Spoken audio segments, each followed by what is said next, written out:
नमस्कार। जय गुरुदेव नाम किसका, प्रभु का पावन नाम, प्रभु का पावन नाम। जय गुरुदेव। देखो कई हजार आदमी आप बैठे हो, लेकिन चेहरा किसी का किसी से मिलता है, चेहरा किसी का किसी से नहीं मिलता। ये उसकी कारीगरी है। तो उसने बनाया एक नाक ये दाहिनी तरफ, ये बाईं तरफ, एक दाहिनी तरफ, दो नाक ये और एक नाक है अंदर जीवात्मा में। जीवात्मा के नाक से ऊपरी लोगों की खुशबू मिलती है। तो तीन नाक, तीन आँख, तीन कान और सुमिरन ध्यान भजन तीन चीज ये। और भूखे को खिलाना, पानी पिलाना बड़ा पुण्य का काम होता है। तो शरीर का भोजन तो यह है। और शरीर को जो चलाने वाली शक्ति है जीवात्मा, उसका भोजन क्या है? यही जो बताने जा रहा हूं, शब्द का आहार। शब्द जब मिलेगा सुनने को तब ये खुश होगी। शब्द ही उसका भोजन है।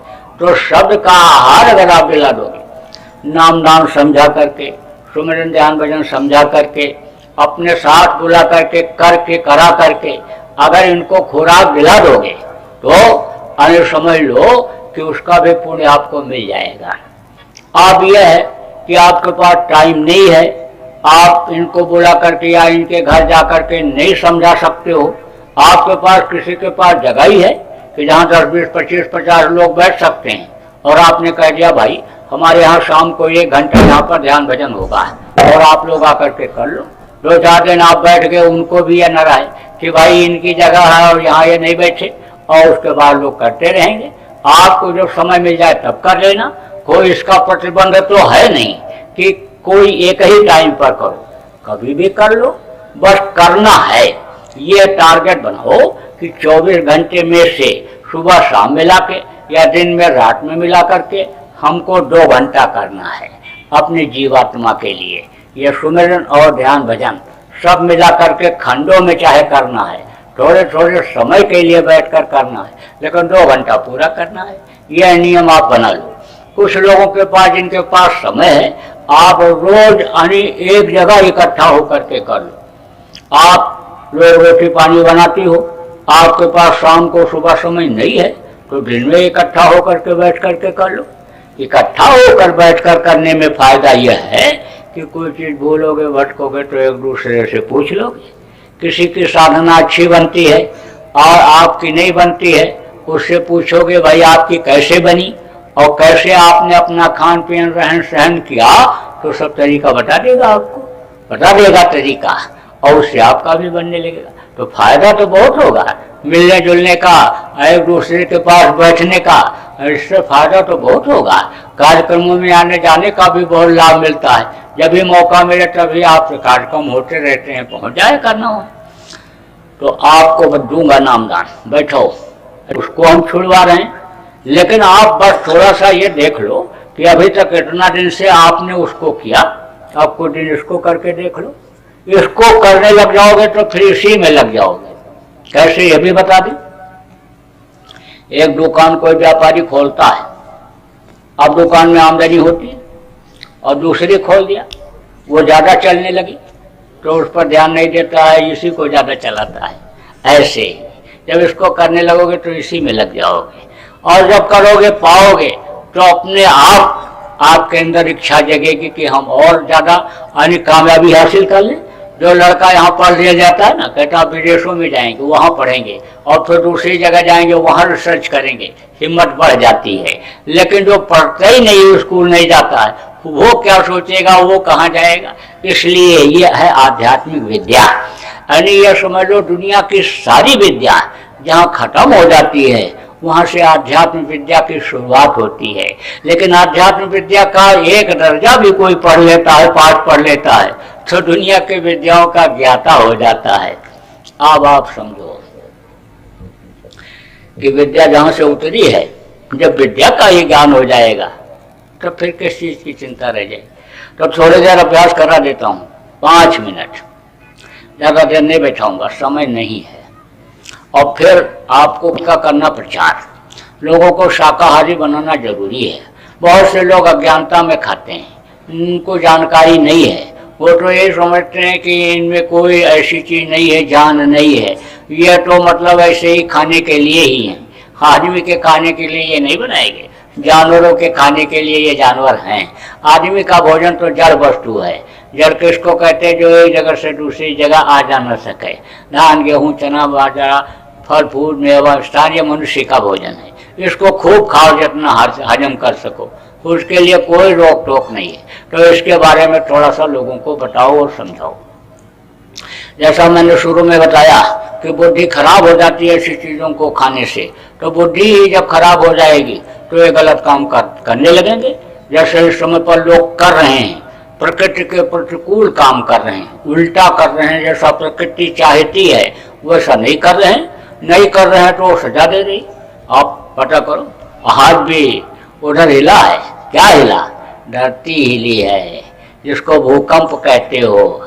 झटके लगे हैं, ये तो अभी लटका झटका है।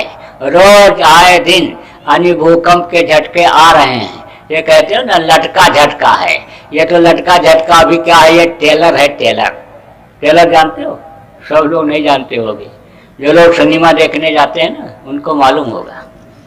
जब पिक्चर कोई लगती है तो जब आधा पिक्चर खत्म हो जाती है तब बीच में होता है इंटरवल।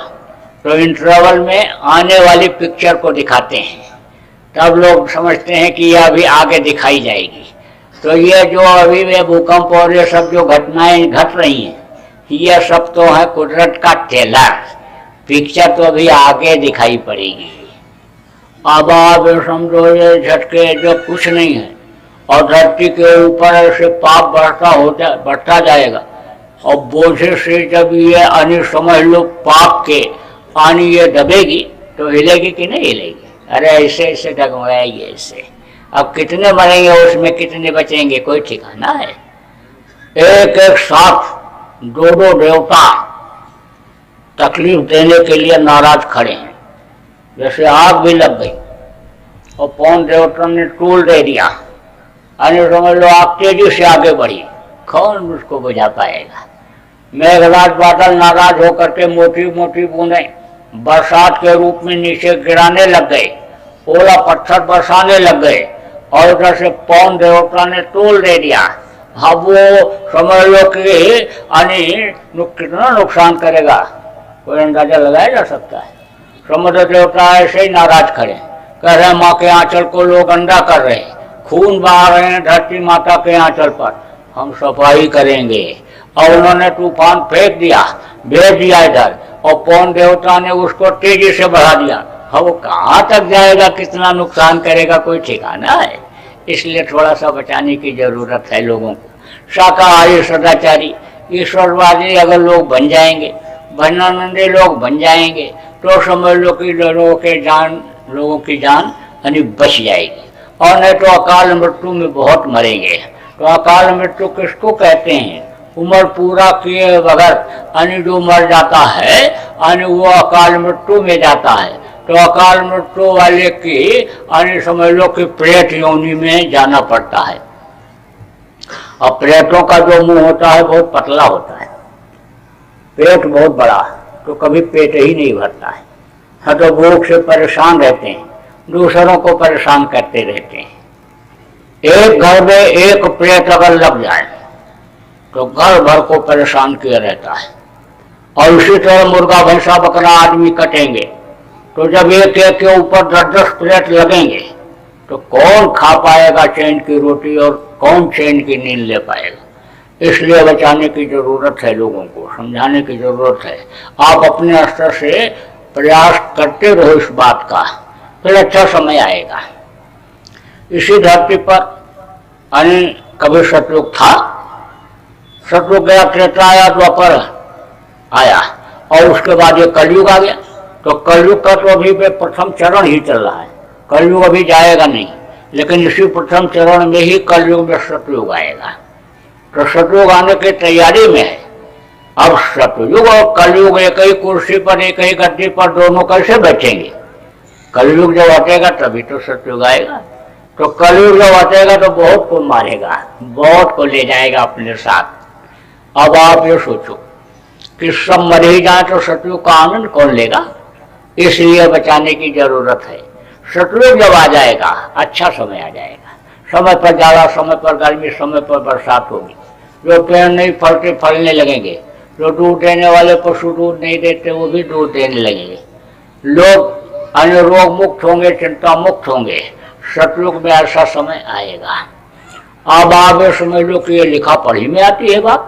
लिंग पुराण के 40 अध्याय में लिखा है, सूरसागर में लिखा है, जगन्नाथ दास की उड़िया किताब में लिखा है। मेरे पास समय नहीं है, नहीं तो शास्त्र के आधार पर सिद्ध कर देता कि कैसे कलयुग गया था, कैसे सतयुग आ रहा है, लेकिन वो आएगा।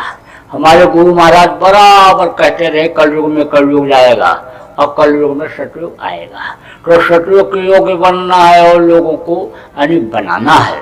सतयुग जब आ जाएगा, अच्छा वातावरण हो जाएगा। यह संविधान भारत देश का बड़ा पुराना हो गया।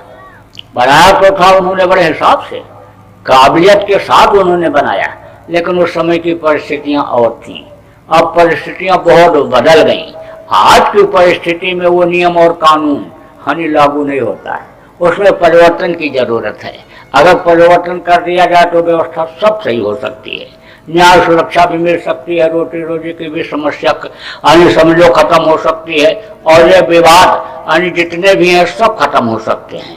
अब आप समझ लो कि ऐसे ऐसे सूत्र है कि एक सूत्र को आप पकड़ लो, उसी सूत्र के आधार पर चल पड़ो, तो समझ लो सूत्र को पकड़ लो तो कितने सवाल उसी से हल हो जाते हैं।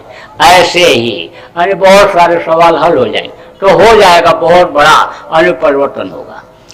अब आप मोटी बात है समझो कि देश में गौ हत्या बंद हो जाएगी, और गौ हत्या ही नहीं, किसी भी पशु पक्षी की हत्या नहीं होगी। कश्मीर से कन्याकुमारी तक, गुवाहाटी से चौपाटी तक कोई भी मांस की, शराब की, अंडे की दुकान ही नहीं होगी। कोई भी औरत रात को 12 बजे देश के किसी भी सड़क पर घूमेगी, देख करके किसी की नीयत ही नहीं खराब होगी। भावना बदल जाएगी, विचार बदल जाएंगे लोगों के। जवान भाई और जवान बहन एक ही चारपाई पर सोए रहते हैं, उनकी भावना अलग रहती है, और पति पत्नी की भावना अलग रहती है। जब विचार और भावना बदल जाएंगे है तो मालिक खुश होकर के अन्न धन अन्य जितनी भी चीजें हैं अन्य दुनिया के लोगों के उपयोग की अन्य उसका भरा भंडार कर देगा। किसी चीज की कोई कमी नहीं रह जाएगी। फिर ईश्वरवादी खुदा परस्त लोग बन जाएंगे। भारत अन्य पूरे विश्व का आध्यात्मिक गुरु होगा। वो समय आएगा, लेकिन उसके बीच का यह समय खराब है। थोड़ा सावधानी से पार करना है और लोगों को पार कराना है। तो देखो हमारा आश्रम है उज्जैन में, कार्यक्रम बराबर वहां पर होते रहते हैं।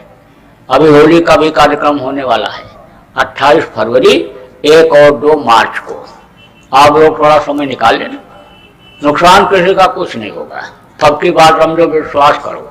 दुकान बंद करके भी चले आओगे तो लौट करके आओगे तो अन्य समझ लो आमदनी आपको मिल जाएगी। अब ये भी मत सोचना कि फिर तो हमको चोरी करना पड़ेगा, हेराफेरी करनी पड़ेगी, टैक्स चुराना पड़ेगा, कम तोलना पड़ेगा, बेईमानी करना, मिलावट करना पड़ेगा। ये सब कुछ मत करना। बिक्री बढ़ जाएगी आपकी, बिक्री बढ़ जाएगी तो मुनाफा अपने आप बढ़ जाएगा। इसलिए गलत काम करने के लिए सोचना मत। आप जैसे धंधा अपना मेहनत ईमानदारी का करते हो, करते रहना। आप कोई भी इस बात का मलाल जिनमें मत रखना कि हमारा नुकसान होगा। नुकसान कुछ नहीं होगा। आप तैयारी कर लो, अभी से मन बना लो, अपनी टीम बना लो और आप वहां पर आ जाओ। 3 दिन सत्संग होगा, ध्यान भजन कराया जाएगा, बहुत सी चीजें आपको मिलेंगी। प्रेमी पूरे देश के आते हैं, उनसे भेंट मुलाकात हो जाएगी, बहुत सारा काम हो जाएगा। मुख्य बात समझो, लेना देना भी अदा हो जाएगा। लेना देना नहीं समझते हो? आपको ये पता नहीं है कि पिछले जन्म में कहाँ थे, उसके पहले कहाँ थे। अरे समझ लो कि बहुत दिन तक भटकने के बाद तब ये मनुष्य शरीर मिला है। कहा ना, कोटि जन्म जब भटका खाया और तब यह नर्तन दुर्लभ पाया। करोड़ों जन्मों में भटकने के बाद तब मनुष्य शरीर मिलता है। अब मान लो आप किसी के यहाँ किसी जन्म में रहे, आप आने समझ लो उसने आपको खिलाया पिलाया, अब आपको भी उसको खिलाना पिलाना है, रखना है अपने यहाँ 4 साल 6 साल जितना साल तक आप रहे, और आपने किसी को 1 गिलास पानी पिला दिया, 1 रोटी बना के खिला दिया, आपने कोई चटाई बिछा दी, बैठकर भोजन कर लिया उसने, तो उसी में अदा हो जाता है।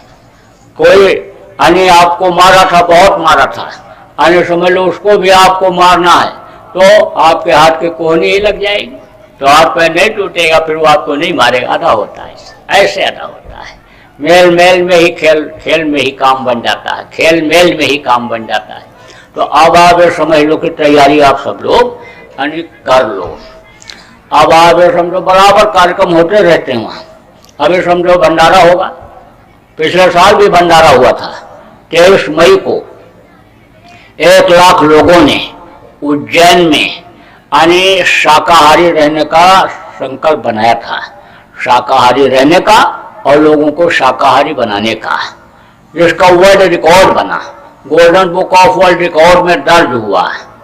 और अब उसके बाद एक काफिला एक निकला अभी, यानी 23 अक्टूबर को, तो वो समझ लो 4 प्रांतों में गया, भारी संख्या में लोग उसमें गए थे, गाड़ियां भी काफी संख्या में, मोटरसाइकिलें भी थी। तो आप ये समझ लो कि उसका भी रिकॉर्ड बना, और समझ लो कि उसी दरमियान 1 महीने में पूरे देश में एक अभियान चलाया गया लोगों को शाकाहारी बनाने का, जिसमें 18 लाख के करीब लोगों ने शाकाहारी फार्म पर दस्तखत किए, शाकाहारी बनने का संकल्प लिया, उसका भी रिकॉर्ड बन गया। तो ये सब लोग प्रेमी मेहनत कर रहे हैं, और वो बाहर से भी रिकॉर्ड बन रहा है। उसमें जो लोग मेहनत किए उनको भी सर्टिफिकेट मिला कि इन्होंने इस काम को किया है, उनका भी वर्ल्ड रिकॉर्ड में नाम आया। तो अब आप ये समझो कि बराबर हम लोग अच्छा समाज बनाने में, अच्छा लोगों का काम करने में आने समझ जो कि लगे हुए हैं, हमारे प्रति भी सहयोग बराबर कर रहे हैं।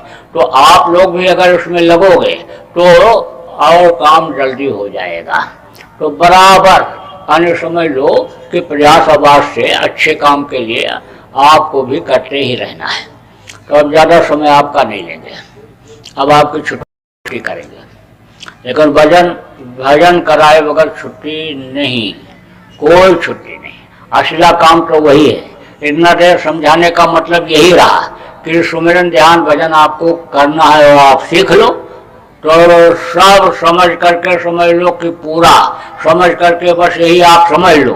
पूरा सुनने के बाद बस मोटी चीज आप यही समझ लो कि यही काम हमको करना है, ध्यान लगाना है और कान में उंगली लगा करके भजन करना है, और हमारे भजन में कोई बाधा ना आवे, ध्यान में कोई आगे दिक्कत ना आवे, किसी लोक में हम फंसे नहीं और अपने मालिक के पास पहुंच जाएं, उसके लिए सुमिरन कर लेना है।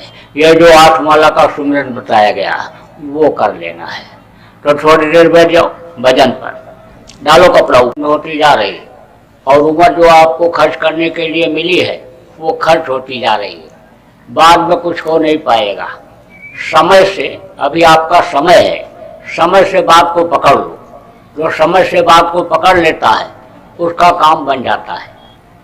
पंजाब में गुरु हुए गुरु गोविंद सिंह, तो उनके यहाँ गांव का एक आदमी पहुंचा, तो कहा गुरु जी हम आपकी सेवा करना चाहते हैं। बोले तू क्या सेवा करेगा? गुरु जी कुछ सेवा करेंगे जो आप बताओगे। अरे तो तू क्या कर सकता है, कुछ तो बता। तो देखा तो वो उनके पास घोड़े थे, तो कहा हम घोड़ों की सेवा करेंगे। बोले ठीक है तो तू घोड़े की सेवा कर। तो घूमते हुए एक दिन जब उधर गए तो देखा घोड़ों की सेवा बड़े तत्परता से कर रहा है, लगन से, मेहनत से, और घोड़े तंदुरुस्त हो गए तो खुश हो गए। तो बोले बेला क्या नाम है तेरा? तो कहा बेला, मेरा नाम बेला है। तो बोले अच्छा बेला तो तू बता कर तू कुछ पढ़ा लिखा है? बोला कुछ नहीं पढ़ा। तो बोले अच्छा तेरे को मैं पढ़ा दूंगा तेरे को। तो उसको मैं पढ़ा दूंगा, तू सेवा करता रहा। तो घोड़े की सेवा करता रहा। एक दिन फिर उधर जब जा रहे थे तो गया तो बेला बोला कि गुरुजी आपने कहा था हमको पढ़ाने के लिए, तो आप हमको पढ़ा दो। तो बोले अच्छा पढ़ा देंगे। फिर दूसरे दिन जा रहे थे तो फिर घेरा, तो उसको एक अरे वो बताते रहते थे और कहते थे इसको तो याद करता रहा, दिन भर याद करता रहा। तो दिन भर याद करता था और शाम को गुरु जी सुनते थे उसको। तो एक दिन बहुत जरूरी काम से सुबह सुबह जल्दी ही जा रहे थे, तो दौड़ करके गया तो कहा गुरु जी आज हमको कुछ बताए नहीं, आप जा रहे हो, हम दिन भर क्या रटेंगे।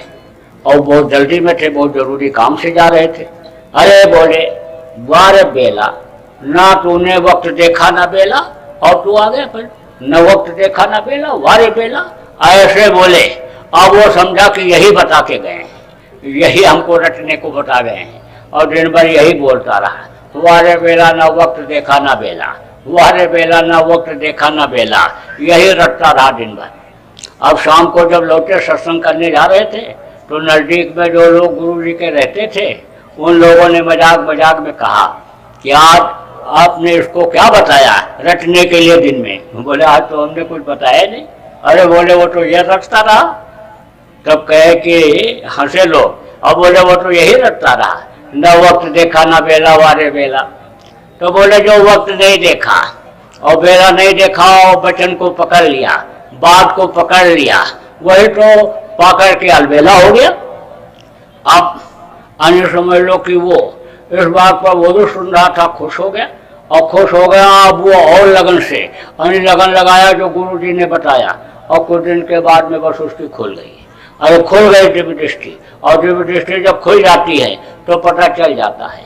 जैसे पेड़ अन्य समझ लो कि जब फल पेड़ में लगता है तो समझ लो उसकी डाल दूर से ही झुकी हुई दिखाई पड़ने लगती है, शोभायमान हो जाता है, बहुत सारे लक्षण शरीर के अंदर आ जाते हैं। तो जब लोगों ने देखा और उसकी कामयाबी बोली बानी और उसके रंग रूप को जब लोग देखने लगे तो बहुत से लोगों को चिढ़ भी हुई उससे कि देखो हम इतने पुराने और हमारा काम गुरु जी ने नहीं किया, और देखो जो है उसका काम कर दिया, उसके ऊपर दया हो गई।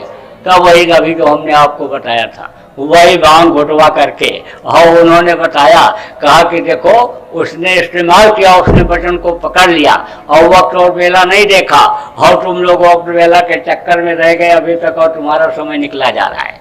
तो समझ लो कि बात को अगर आप पकड़ लोगे और वक्त बेला इसमें नहीं देखोगे, जब भी मौका मिलेगा ध्यान करने लग जाओगे, भजन करने लग जाओगे, कोई जानने सुनने की इच्छा, संत मत को समझने की इच्छा जाहिर कर लोगे तो काम बन जाएगा। तो बोलो जय गुरुदेव, जय गुरुदेव। एक प्रार्थना बोलूंगा, आप सब लोग दोहराइएगा। मेहर की नजर करो मेरी ओर, मेहर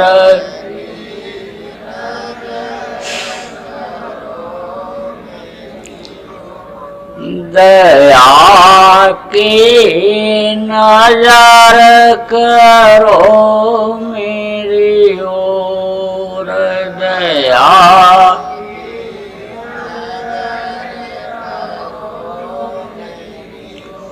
निश दिन तुम्हें निहारूं सतगुरु, निश दिन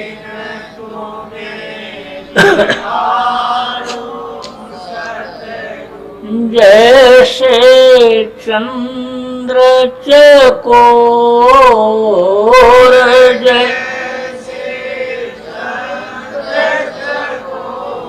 हृदया की नजर करो मेरी ओर, दया की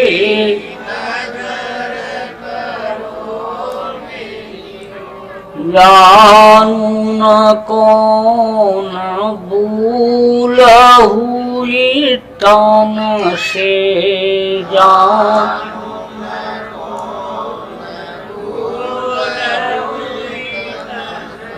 लियो हमसे मुख मोल,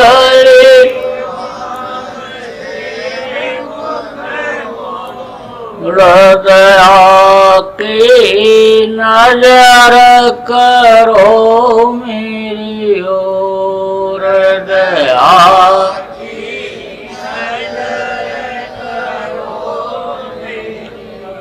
बालक जानी चूक बिसराओ,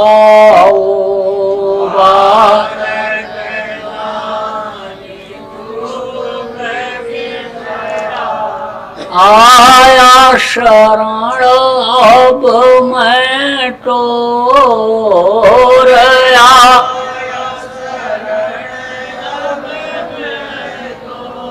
हृदय की नजर करो मेरी ओर, दया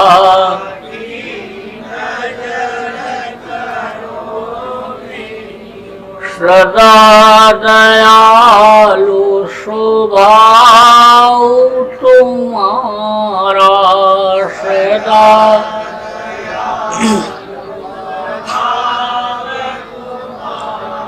मेरी बेरिया कस भयउ कठोर, मेरी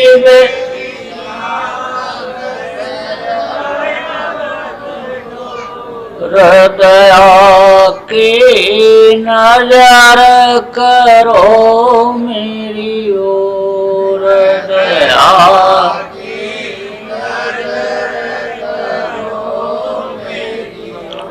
शरणागत की लाज न राखो,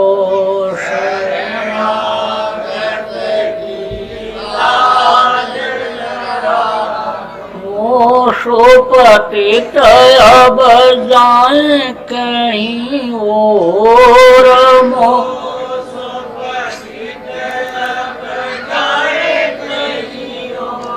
हृदय की नजर करो मेरी ओर, दया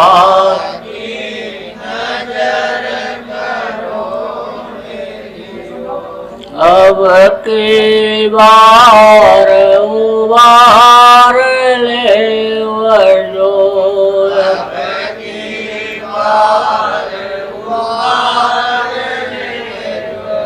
फिर न धरब पग यही मगोर, फिर न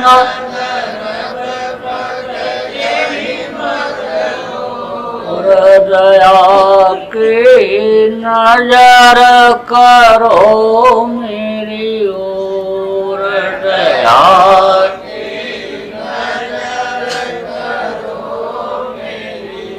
मेहर की नजर करो मेरी ओर, मेहर की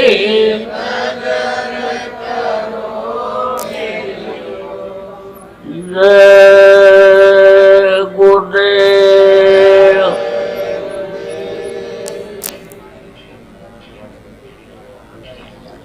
आपने हमको इतना समय दिया, हम आपके आभारी हैं। व्यवस्थापक के, प्रचारकों के, जिन्होंने अच्छे काम के लिए जगह दिया उनके, जिन अधिकारी कर्मचारी या प्रबुद्ध नागरिकों ने इस कार्यक्रम को संपन्न बनाने में मदद किया, हम सबके आभारी। देखो, देश प्रेम बनाए रखना। देश की संपत्ति आपकी अपनी संपत्ति है। हड़ताल, तोड़ फोड़, आंदोलन, धरना, घेराव से कोई काम बनने वाला नहीं है। हिंसा, हत्या से कोई काम बनने वाला नहीं है। इसलिए इससे दूर रहना। अधिकारियों, कर्मचारियों का, बूढ़े बुजुर्गों का सम्मान करना, माता पिता की सेवा करना, शाकाहारी रहना, भजन करते रहना और शाकाहारी का प्रचार करना, लोगों को भजनानंदी बनाना।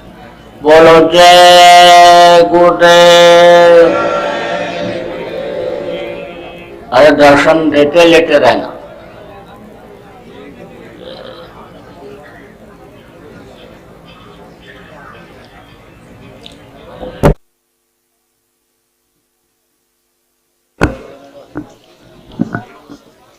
जय गुरुदेव।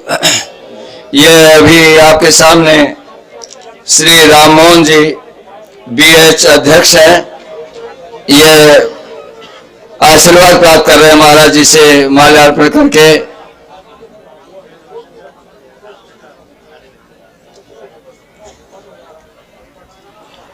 और ये हैं आचार्य आचार्य आदित्य आचार्य जी पीजी कॉलेज के आचार्य है, ये भी माल्यार्पण करके आशीर्वाद प्राप्त कर रहे हैं गुरु जी महाराज से।